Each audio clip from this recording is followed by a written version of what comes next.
What is the earth? Just that simple question, what is the earth?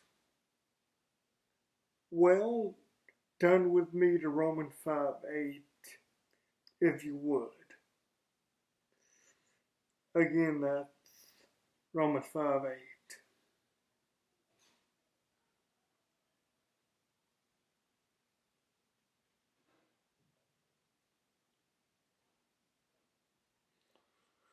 But God demonstrates His own love toward us in that when we were still sinners, Christ died for us. Now, that's the ultimate expression of love. That's the ultimate extreme. None of us can ever replicate that. Christ died for people. Well, I don't want to say that He didn't even know, because He did know them. He knew them in a very intimate way, even if they weren't even born yet. Christ died for people who weren't even born yet and wouldn't have been born even for thousands of years. Christ paid that debt for people. Like I say, that's the ultimate expression of love. None of us will ever be able to replicate that or duplicate that or reach that height of atonement and height of peaks. But there's something we can learn from that. Like I say, this is the ultimate expression of love. But love doesn't have to be that.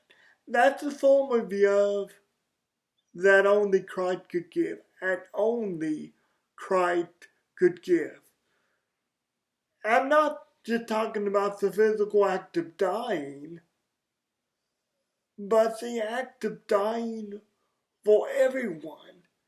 The act of, like it says here, while we're still sinners, Christ died for us.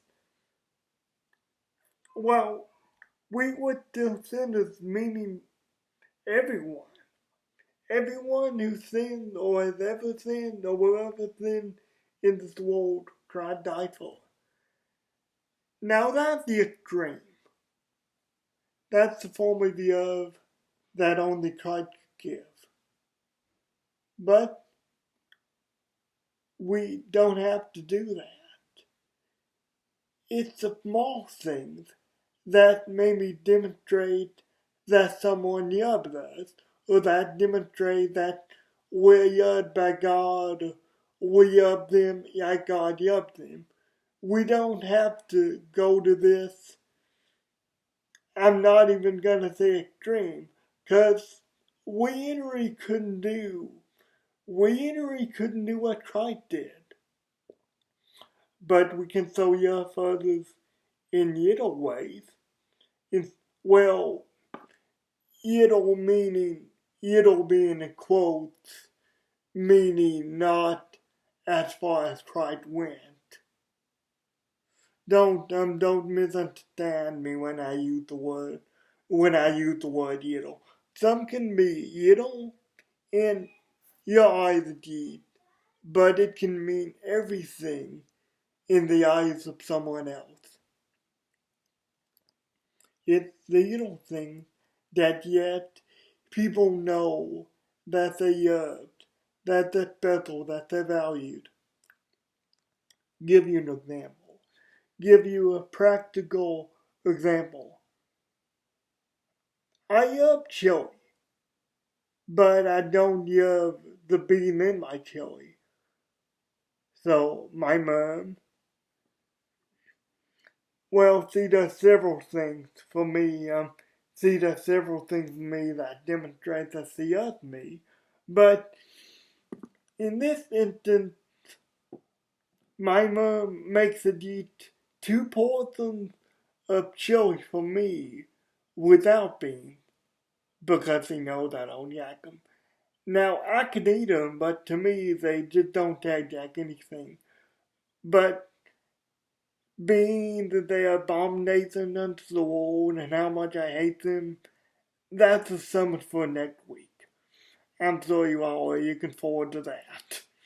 But but my point is, that's how I know I'm loved, and that's how I know I'm cared for. Now that's one of several. That's one of several ways, one of several things you can do. But just ask just ask just yeah, like I say, that's how I know I'm loved, and that's how I know I'm cared for, and that's all. And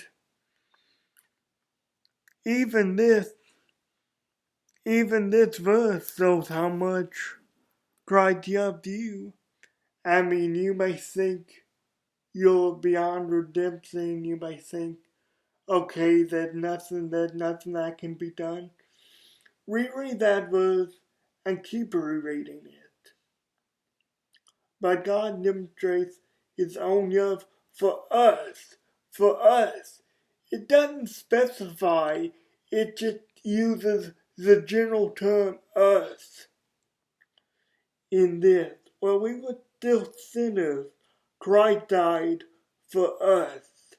Then that word again. Christ died for everybody, everything that's ever existed, that ever sinned, that ever will sin, that ever will think about sinning.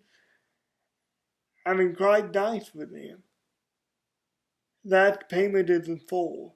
That nothing that we can do. Not only is there anything that we have to do, but there's nothing we can do to justify this love, to try to replicate it, to try to build up to it, to try to earn it. I mean, there's nothing we can do about that. But this payment is a payment that only God could pay, and it is paid in full. That's how much He loved you, and that's how much He'll always love you. Guys, I love you. God bless you. I'll be praying for you, and I'll see you next week.